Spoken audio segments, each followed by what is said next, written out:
Hi, this is Greg Witt with Alpenwild. I've done dozens of videos and articles on hiking the Alps, and specifically on the Haute route. And the topic for this video is the most arcane of them all. But what I'm going to share with you is immensely important, and it can make all the difference in how much you enjoy the Haute route.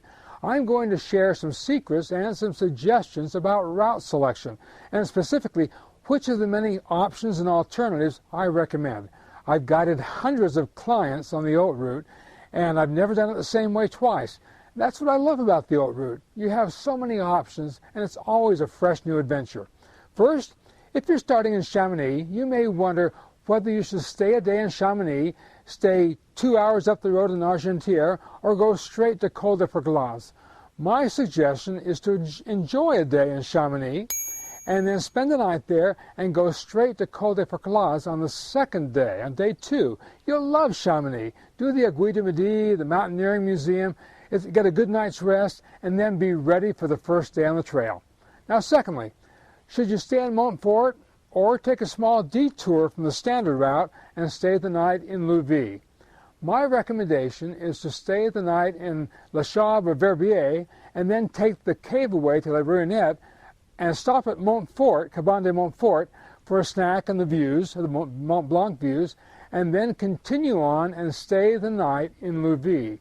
It's a beautiful setting, it's a great hut, it offers spectacular views and a wonderful escape route down to Fionnet if anything goes wrong. The only downside is that you have to descend 1,300 vertical feet to get from the Sentier des Chamois down to Lake Louvie, and then regain that elevation the next morning. In exchange for that extra work, you'll be rewarded with some of the finest views and best wildlife viewing on the entire Haute route. Go to Louvie. Next, do you take the fearsome Reed Mountain Pass or climb the dreaded ladders on the Pas de Chèvre? Well, here's the good news.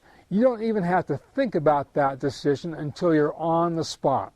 The two passes are just 100 meters apart, so you can get to the base of the Reed Mountain, look up the col, and then look over at the ladders and say, which would I rather do? If it's cold and wet, and if you're lugging a heavy pack, the ladders can be kind of hairy, and you may opt for the Reed Mountain.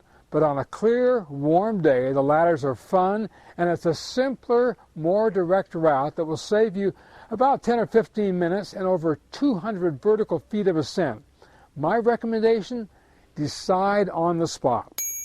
Next, as you're leaving the Val d'Aran in the direction of Moiry, you should you take the Col de Sauté from Lesage or go up to Villa and take the Col de Tarente. Well, I like them both. They're both great passes, but in clear weather, I'd recommend the Sauté, and here's the reason. The Sauté puts you about 1 mile closer to the spectacular ice falls on the Moiry Glacier.